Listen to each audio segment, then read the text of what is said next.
Performing a function using the insert function. Step 1. Click on the cell where you want to apply a function. Step 2.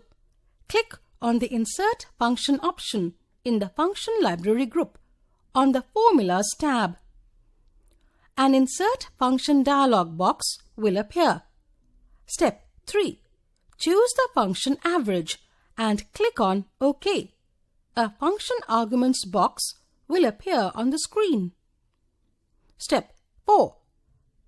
Fill in the first cell, for example, C3 of the range that you want to calculate in number 1 box. Step 5. Fill in the last cell, for example, E3 of the range that you want to calculate in number 2 box.